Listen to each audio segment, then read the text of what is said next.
Hello friends and welcome to the Exams Made Simple. So we are back again with the Hindu analysis for 31st of December 2025. तो इस साल का ये आखिरी analysis है 2025 का और कल से 2026 शुरू हो जाएगा तो हम फिर से शुरू करेंगे. आई होप आप लोग को हमारा कंटेंट अच्छा लग रहा है. Please do like it, do share it. Like ज़रूर किया करें यार. आप लोग एक दिन लाइक करते हैं फिर अगले दिन बिल्कुल ठंडे पड़ जाते हैं. Please don't do that. Like और शेयर और कमेंट ये आपकी समझ लो डेली रिस्पॉन्सिबिलिटी है. Hardly 10 seconds, it will hardly take 5 to 10 seconds अगर आप चाहें तो इतने बिजी तो नहीं हो यार कि इतना नहीं कर सकते. Please do that from your and. Start करते हैं आज के एनालिसिस को सबसे पहले कुछ सवालों के साथ जिनके जवाब आपको देने हैं. तो लेट्स मूव दैट. सबसे पहले सवाल देखते हैं. विच of the following was not a cause of revolt of 1857. 1857 के रिवोल्ट का इनमें से कौन सा कॉज नहीं था? A is introduction of the doctrine of lapse, B is annexation of Awadh, C is Ilbert bill controversy, D is discontent over greased cartridges. तो आपको बताना है कि इनमें से कौन सा कॉज नहीं था रिवोल्ट ऑफ 1857 का. दूसरे सवाल पर आते हैं. The regulating act of 1773 was primarily passed to. Regulating act 1773 का जो पास किया गया था इनमें से किस कारण से पास किया गया था? A to grant complete independence to the East India Company, B to bring the activities of East India Company under the control of British government, C to introduce responsible government in India and D to start dyarchy in the provinces. अच्छा सवाल है, attempt जरूर करना अगर आपने पढ़ा है तो. एंड में आंसर मैं आपको सारे बताऊंगा लेकिन आप अपनी तरफ से अटेम्प्ट किया करो यार. कमेंट सेक्शन में आंसर तो लिखा करो. Third is the Surat split of the Indian National Congress in 1907 was mainly due to differences over. तो सूरत स्प्लिट इनमें से कौन से कारण से हुआ था? Options are A methods of attaining swaraj, B participation in the Khilafat movement, C acceptance of the Cripps mission proposals and D support for the August offer. तो these are the 3 questions. I hope you will be able to answer these questions. अच्छे सवाल attempt करना. कल का coat of the day था मीनाक्षी के द्वारा. Coat मैंने लिख के दिया है. The most common way people give up their power is by thinking they don't have any. Amazing quote. अगर आप देखें तो the most common way people give up their power is by thinking that they don't have any power. So this was an amazing quote by Meenakshi. Keep doing that. आप लोग coat, एक single quote लिख सकते हैं comment section में. इससे आपको भी मदद मिलेगी, आपका भी डेवलपमेंट होगा. और आंसर राइटिंग में कल को आप एथिक्स के आंसर लिख रहे हैं या जीएस के आंसर लिख रहे हैं या ऐसे लिख रहे हैं तो आप यही देखेंगे कि यही कोट्स आपके काम आएंगे, है ना. तो please do that from your and. Start करते हैं न्यूज एनालिसिस को. पहली पेज की पहली न्यूज है खालिदा जिया जी के बारे में. She was the first woman prime minister of Bangladesh. याद रखिएगा, she is no more now. तो Khaleda Zia the first woman prime minister of Bangladesh. और शेख मुजिबुर की ये वाइफ थी जिनका असैसिनेशन हुआ था 1970s में और उस दौर की हैं ये खालिदा जिया. तो you will remember her I think. And she was the first women elected prime minister of Bangladesh. तो ये आप एक फैक्ट जरूर याद रखिएगा, ठीक है ना. एंड दूसरे न्यूज पर आते हैं. दूसरी न्यूज है ministry tells social media platforms to block obscene and pornographic content. तो ministry of electronics and information technology ने एक एडवाइजरी इशू की है to the social media platform. Social media platform जैसे कि ट्विटर, इंस्टाग्राम, यही सारी चीजें, एक्स, इंस्टाग्राम और Facebook and all, to take down any obscene and pornographic content. तो कोई भी ऑब्सीन या पोर्नोग्राफिक कंटेंट अगर उनके प्लेटफॉर्म्स पर डलता है तो उनको हटाना पड़ेगा. स्पेशली लार्ज प्लेटफॉर्म्स जो है, लार्ज प्लेटफॉर्म्स कैसे डिफाइंड है? Which are having more than 50 lakh users. ऐसे प्लेटफॉर्म्स जिनके 50 लाख से ज़्यादा यूजर्स हैं उनको लार्ज प्लेटफॉर्म्स बोला जाता है. They are required to use technology. ऐसी टेक्नोलॉजी वो यूज़ करें जो कि ऑटोमेटिकली डिटेक्ट करे एंड ऑटोमेटिकली रिमूव करे इस तरीके के कॉन्टेंट को which is obscene and pornographic, ठीक है ना. I hope you got clarity. इसके अलावा platforms and intermediaries will face action if they do not comply with the IT rules. अगर वो आईटी रूल्स 2021 से कंप्लाई नहीं करते हैं और ऑब्जेक्शनेबल ऑब्सीन पोर्नोग्राफिक कंटेंट को नहीं हटा पाते हैं तो उनके खिलाफ एक्शन लिया जाएगा. और एडवाइजरी इसलिए आई है क्योंकि सुप्रीम कोर्ट ने भी रिसेंटली सेंटर से कहा था कि भैया आप ऑब्सीन कंटेंट हटवाओ, है ना. इसके अलावा उन्होंने ये भी कहा कि सेफ हार्बर रूल्स भी आपके ऊपर नहीं लगेंगे, ठीक है ना. इसके अलावा उन्होंने ये भी कहा एडवाइजरी में कि जो अगर आपने नहीं हटा पाए तो कॉन्सिक्वेंसेस आपको फेस करना पड़ेगा एंड इसमें आपका सेफ हार्बर नहीं लगेगा, है ना.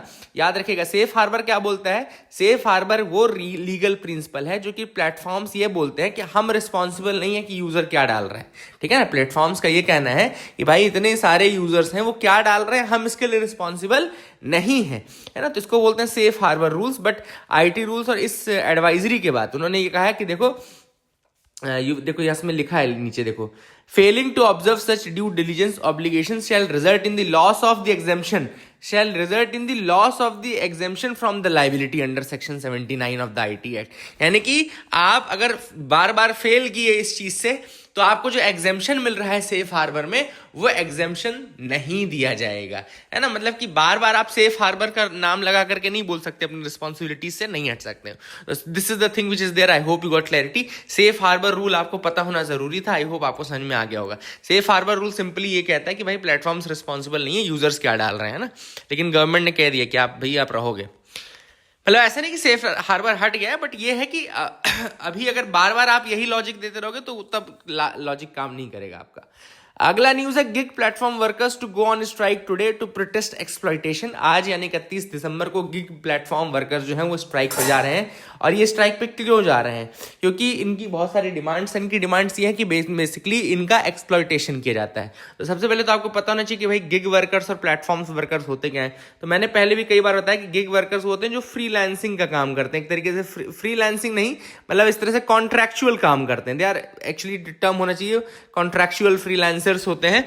बेसिकली ये फ्रीलांसर्स मतलब कि फ्री हैं, ऐसा नहीं कि फ्री में काम कर रहे हैं। दे आर फ्री एंड ये किसी एक जॉब से नहीं बंधे हुए हैं। ये आज और कल कभी भी कहीं भी हो सकते हैं। जैसे आज ये स्विगी में बेच रहे हैं, कल ये जाके जोमेटो के साथ चले जाएंगे, परसों ये ओला उबर चलाने लगेंगे। तो they are in that sense they are freelancers. And contractual employment होता है गिग वर्कर्स का। जो एम्प्लॉयमेंट होता है the nature is very contractual, है ना। कॉन्ट्रैक्चुअल मतलब कि बहुत ज्यादा स्ट्रिक्ट नॉर्म्स के साथ नहीं बंधा होता है। इसके अलावा इन्हीं को प्लेटफॉर्म वर्कर्स भी कहा जाता है। प्लेटफॉर्म वर्कर्स वो होते हैं जो कि एक्चुअली किसी प्लेटफॉर्म से जुड़े होते हैं, जो डिजिटल प्लेटफॉर्म्स हैं आजकल उनसे जुड़े, जैसे ब्लिंकिट, जेप्टो, ये सारे प्लेटफॉर्म्स हो गए। तो बेसिकली इनसे जुड़े हुए हैं। तो I hope you got clarity regarding the gig workers and the platform workers. अब इन्होंने इनका जो gig and platform workers union है, जिप्सो जिसको बोलते हैं, gig and platform workers union, उसने अपने लेटर में कहा है कि भाई हमारी बहुत सारी डिमांड्स हैं। पहली चीज़ तो ये तो 10 मिनट के अंदर 20 मिनट के अंदर डिलीवरी टाइमिंग लगाई जा रही है, ये हैरेसमेंट का एक कॉज बन रहा है ना। तो इसको आप हटाओ। दूसरी चीज़ उन्होंने ये भी कहा है कि पहला तो आप 10 से 20 मिनट की डिलीवरी का मैंडेट हटाओ। दूसरा, पर किलोमीटर रेट जो होना चाहिए लगभग वो 20 रुपये होना चाहिए for Zomato, Swiggy, Blinkit, Zepto, Flipkart and BigBasket workers. इसके अलावा इन्होंने ये भी कहा कि safe work place for women make sure करो। Then emergency leaves and comprehensive maternity protection to women service workers भी प्रोवाइड करो। एलिमिनेट करो arbitrary ID blocking and punitive rating systems.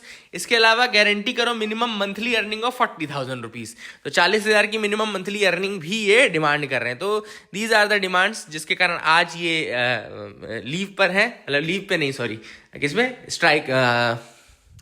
Strike पे है। Yes, that is the thing. I hope you got clarity. आगे move करते हैं, देखते हैं और क्या इंपॉर्टेंट न्यूज आर्टिकल है जिनके बारे में डिस्कस करना है। HAL enters civil market with Dhruv NG helicopter. तो हॉल यानी कि हिंदुस्तान एयरोनॉटिक्स लिमिटेड अब वो सिविल एविएशन के मार्केट में इंटर कर चुका है। सिविल एविएशन मतलब कि जो इसमें सिविलियंस जिसमें फ्लाई करते हैं, तो सिविल एविएशन के मार्केट में इंटर हुआ है थ्रू इट्स न्यू हेलीकॉप्टर, जिसको सिविल एविएशन हेलीकॉप्टर बोलते हैं, Dhruv new generation, Dhruv NG helicopter. ठीक है ना, याद रखिएगा, Dhruv NG helicopter. And this is their formal entry into the civil helicopter market. Civil aviation के लिए सिविल हेलीकॉप्टर मार्केट में एंटर किए हैं।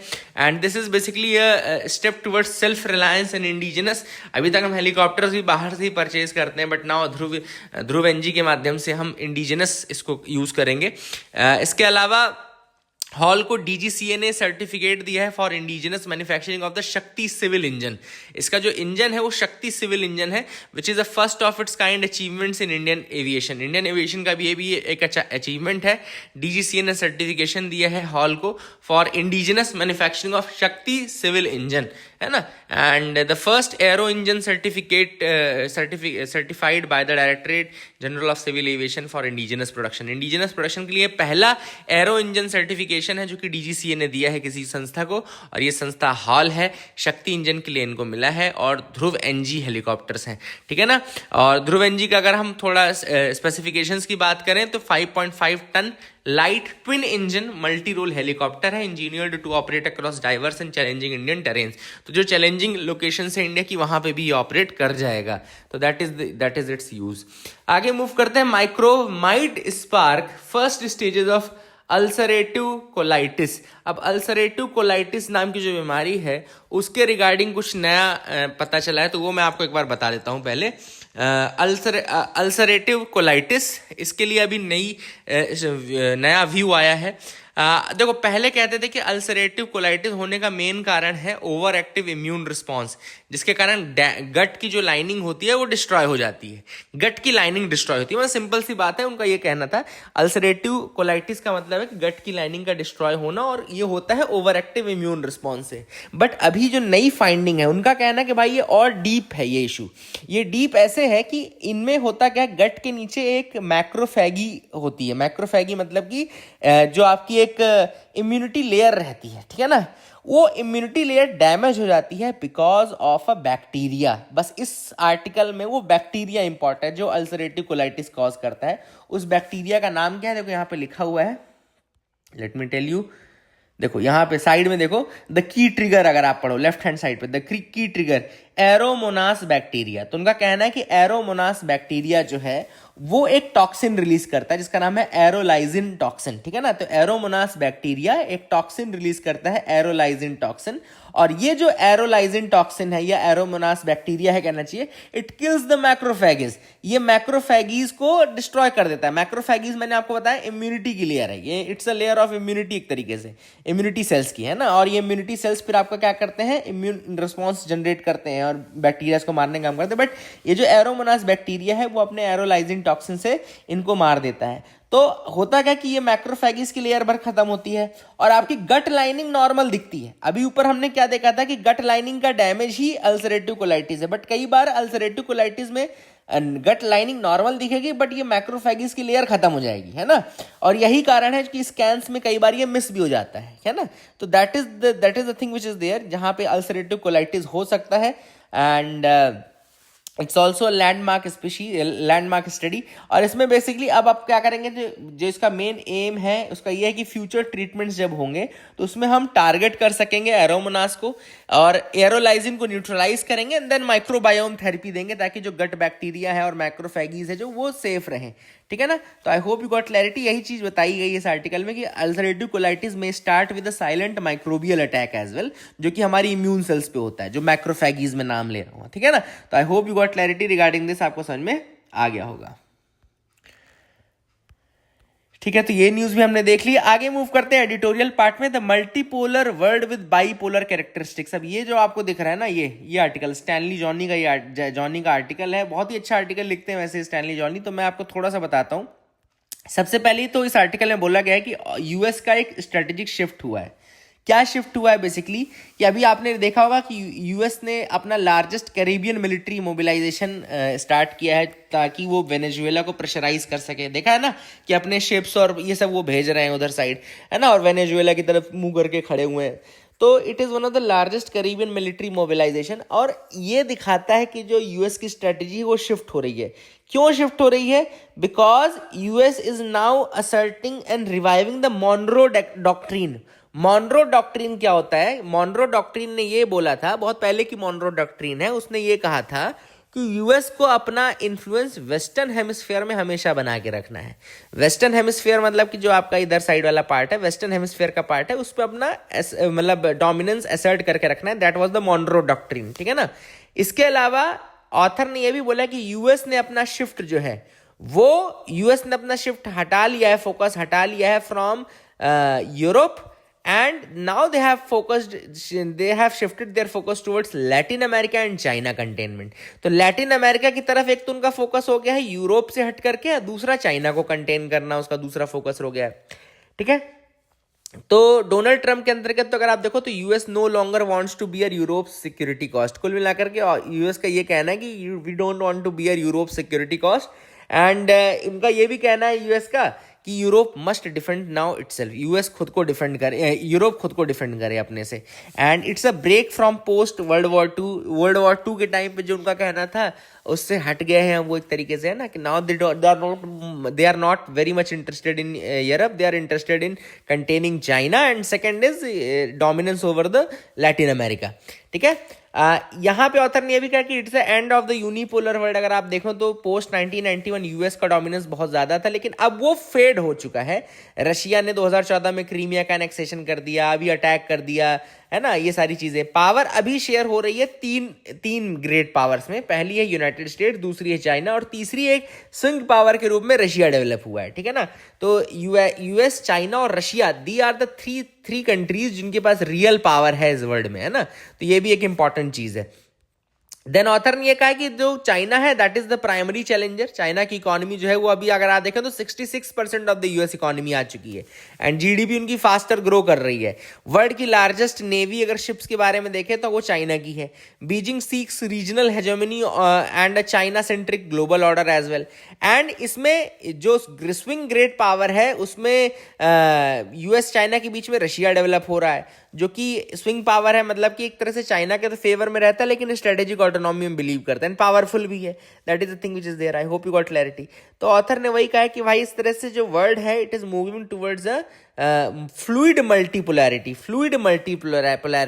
की तरफ है, लेकिन इसमें यूएस चाइना की राइवलरी कोर पे है, एंड रशिया जो है वो पावर बैलेंस को टिल्ट कर रहा है। ठीक है, तो that is what has been mentioned by the author in this article. I hope you got clarity. अगला आर्टिकल था इसमें क्लेफ्ट केयर के बारे में है। तो क्लेफ्ट क्या होता है मैं आपको बता दूं। क्लेफ्ट बेसिकली एक बर्थ डिफेक्ट है जहां पे baby is born with an opening, baby is born with a gap. Either वो गैप अपर लिप्स में होगा, मतलब लिप्स जुड़े हुए नहीं होंगे, अपर लिप्स अलग अलग होंगे, या फिर रूफ ऑफ द माउथ, जो पैलेट होता है ना, माउथ का जो पैलेट होता है ऊपर वाला पार्ट, तालू जिसको हम बोलते हैं, तो वहां पे गैप हो जाता है। तो cleft is basically that birth defect जहां पे बेबी में ओपनिंग होती है आइदर अपर लिप्स में या रूफ ऑफ द पैलेट में, या बोथ हो सकता है, दोनों भी हो सकता है। ठीक है ना, तो होता क्या है कि बेसिकली अर्ली प्रेगनेंसी जब रहती है, फर्स्ट ट्राइमेस्टर यानी कि पहले जो 3 महीने रहते हैं, तो टिश्यू जो होते हैं फेस के वो फ्यूज करना शुरू करते हैं। और अगर फर्स्ट ट्राइमेस्टर में मान लो फ्यूजन नहीं हो पाया, सपोज करो फ्यूजन नहीं हो पाया, तो फिर वो क्लेफ्ट वाला गैप रह जाता है। ठीक है ना, तो क्लेफ्ट लिप अगर लिखा है तो gap in the upper lip, cleft palate अगर लिखा है तो opening in the roof of the mouth, and cleft lip and palate मतलब कि दोनों एक साथ हो गए। ठीक है ना, तो यहाँ पे क्लेफ्ट केयर के बारे में है, बट आपको क्लेफ्ट जानना जरूरी है, बाकी तो इतना ज्यादा जरूरी नहीं है। आई होप यू गॉट क्लैरिटी। आगे मूव करते हैं, देखते हैं और क्या इंपॉर्टेंट न्यूज आर्टिकल है। EUCBAM, तो यहाँ पे कार्बन बॉर्डर एडजस्टमेंट मैकेनिज्म के बारे में है, तो उसके बारे में थोड़ा सा हम देख लेते हैं, वाई नॉट लेट, क्योंकि इंपॉर्टेंट है ये भी। EU का CBAM, ये भी क्वेश्चन आता है, तो लेट्स सी दैट। EU का CBAM अगर हम देखें, it's a border tax, and इसका इम्पैक्ट क्या होगा इंडिया में वो देख लेते हैं। तो CBAM क्या है बेसिकली, देखो यूरोप का टैक्स है ऑन इंपोर्टेड गुड्स, जो गुड्स यूरोप इंपोर्ट करेगा based on their carbon emission, उसके ऊपर एक टैक्स लगाएगा। मतलब जो भी प्रोडक्ट यूरोप इंपोर्ट कर रहा होगा ना, उसमें कितना कार्बन एमिशन हुआ है उसके बेसिस पे उसके ऊपर एक टैक्स लगाएगा, जिसको हम बोलते हैं CBAM। ठीक है ना, गोल इसका बेसिकली क्या है, to combat climate change by aligning EU import emissions with EU's emission trading system. ठीक है, तो इनका जो भी गोल है, हटाओ छोड़ो, कुछ नहीं है। तो इंडिया से दिक्कत क्या है, इंपोर्ट क्या करता है, steel, aluminium, cement, fertiliser, electricity. तो अब ऑब्वियस सी बात है, इतनी चीजें EU इंडिया से इंपोर्ट अगर करता है तो स्टील, एल्यूमिनियम, इन सब में कहीं ना कहीं कार्बन एमिशन होगा। तो एक CBAM ड्यूटी लगा देंगे वो लोग, carbon border adjustment mechanism duty लगाएंगे, which is a pollution penalty एक तरीके से मान लो, है ना। तो ये बेसिकली है, फुल इफेक्ट इसका 2026 से शुरू होगा। India number 2 steel aluminium exporter है to EU after China. China के बाद दूसरे नंबर पर है India. 50% of the duty on steel exports to USA already hurting, हमें ऑलरेडी हमारे ऊपर 50% की ड्यूटी लगाई जा रही है स्टील के ऊपर, जो US को हम कर रहे हैं। ठीक है, तो इसके अलावा हाई कार्बन के कारण और टैक्स लगाएगा, पेनल्टी लगाएगा यूरोप भी। तो CBAM मैकेनिज्म जो है वो इन सब चीज़ों पे अप्लाई होगा, तो इंडिया का ऑब्वियस सी बात है हर्ट करेगा। टैक्सेस रेज होंगे तो कॉस्ट बढ़ेगी तो ऑब्वियस सी बात है एक्सपोर्ट प्रॉफिट घट जाएगा, है ना। तो इसलिए इंडियन फर्म्स जो है वो अल्टरनेटिव्स ढूंढ रही हैं कि अफ्रीका या वेस्ट एशिया में अपने हम ट्रांसफर करें और यूरोप को दे ही ना। तो that is what India is looking for, इसीलिए इंडिया भी नए FTAs जो है वो निगोशिएट कर रही हैं। ठीक है, all these things are there. I hope you got clarity regarding that as well. ये आपको समझ में आ गया होगा ईयू का जो मैकेनिज्म है उसका क्या इंपैक्ट पड़ेगा और इंडिया क्या कोशिश कर रहा है, ये भी मैंने आपको बता दिया। So that is it I think for the day friends. मैं आपको एक बार आंसर बता दूं जो जो सवाल मैंने आपसे पूछे थे, तो let me tell you the answers one by one. Which of the following was not a cause of revolt of 1857? तो इसका आंसर है सी, इल्बर्ट बिल कॉन्ट्रोवर्सी। आप बताइए कि इल्बर्ट बिल कॉन्ट्रोवर्सी कब हुई थी, ईयर क्या था। दूसरा क्वेश्चन था रेगुलेटिंग एक्ट ऑफ 1773 क्यों लाया गया था, तो इसका आंसर है B, to bring the activities of East India Company under the control of British government. And तीसरा कह रहा है क्वेश्चन द सूरत स्प्लिट क्यों हुआ था, तो इसका आंसर है ए, मेथड्स ऑफ अटेनिंग स्वराज। ये एक्सट्रीमिस्ट और जो मॉडरेट्स थे उनके बीच की लड़ाई थी, उनके दोनों के मेथड्स के बीच की लड़ाई थी, तो इसका आंसर है ए। तो that is it for the day. I hope you like that video. Please like share subscribe and like जरूर करेगा। Thank you and have a nice day.